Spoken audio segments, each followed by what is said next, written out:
Good day, Sir Alquino. I'm the Cadet Ayon Second Magallanes, and my group members are the Cadet Mangkaw Caljopet, the Cadet Matias Kitby, and the Cadet Morales James Carl. We are the Group 6, and we will tackle about how radar is set up for operation. Next slide.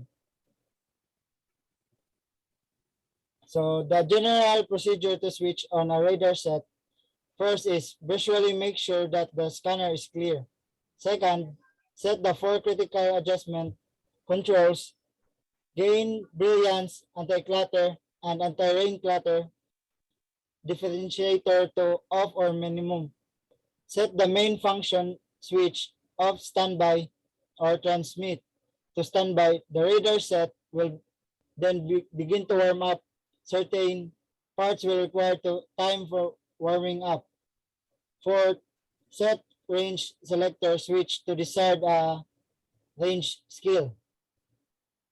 Fifth is set PL selector switch to desired position short pulses for normal use. In some radar sets, the main function switch is marked of standby, short, long, pulse, whereby the radar observer has to choose the PL automatically every time we switch on the set. In such a case, omit this step as it is covered by step 9. Ensure that EBL or electronic bearing line, ERBL electronic range and bearing line, VRM stands for voltage regulator module, and range rings are all off by turning down their respective brightness controls. Set the 7.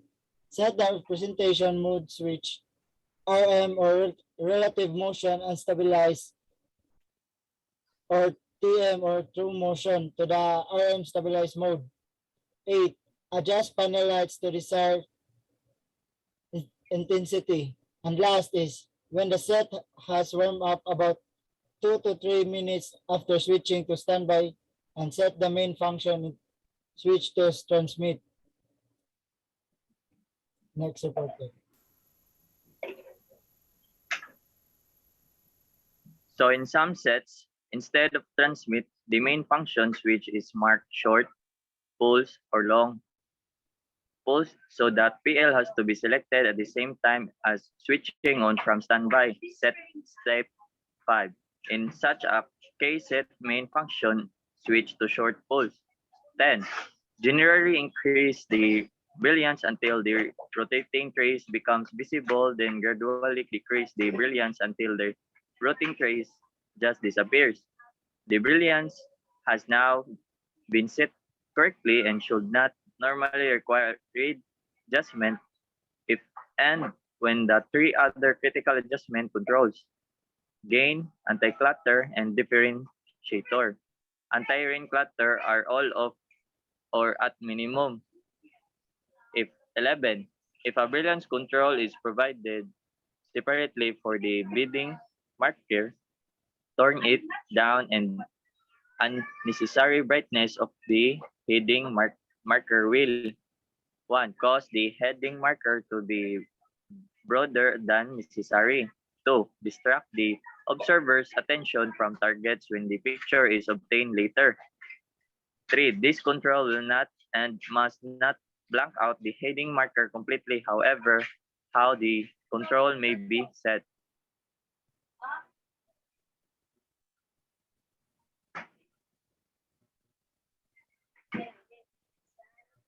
Sure, the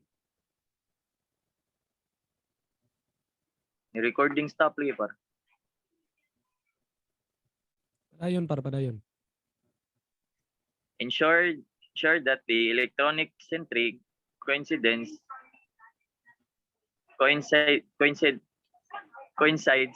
with the geometric centry of the display. This can be done by switching on the range rings and verifying that the outermost ring is completely visible and coincides with the circumference of the PPI. If not centered properly, part of that range ring will not be visible. If necessary, centre the picture by rotating the centre shift as required. 13. Check that the heading marker is properly aligned. When gyro stabilized, it should indicate the correct gyro course. When unstabilized, it should coincide with the zero of the bearing scale. If not, again, it as per manufacturer's instructions. Usually, a spring-loaded knob is to be pulled out or pushed in, rotated as necessary, and then released. 14. Gradually increase to gain until the receiver noise is just visible as a speckled background. The setting of gain would have to be reduced when doing short range scales. 15. Test the efficiency of the set as described later this chapter. 16. Adjust other controls as necessary. So next ay MTEC and radar resolution. There are two important factors in radar resolution or discrimination: bearing resolution and range resolution. So bearing resolution, it is the ability of the radar to display as a separate keeps the echoes received from two targets which are at the same range and close together. It is proportional to the antenna length and reciprocally proportional to the wavelength. The length of the antenna radiator should be chosen for a bearing resolution better than 2.5 IMU resolution. This condition is normally satisfied with a radiator of 1.2 meters or 4 feet or longer in the X-band. The S-band radar requires a radiator of about 12 feet or 3.6 meters or longer. So in bearing accuracy, one of the most important features of the radar is how accurately the bearing of a target can be measured. The accuracy of bearing measurement basically depends on the narrowness of the radar beam. However, the bearing is usually taken relative to the ship's heading, and thus proper adjustment of the heading line at installation is an important factor in ensuring bearing accuracy. To minimize error when measuring the bearing of a target, put the target echo at the extreme position on the screen by selecting a suitable range.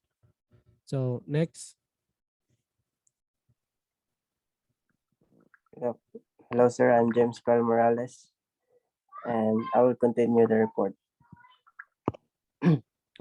So, range measurement of the range to a target is also a very important function of the radar. Generally, there are two means of measuring range: the fixed range and and the variable.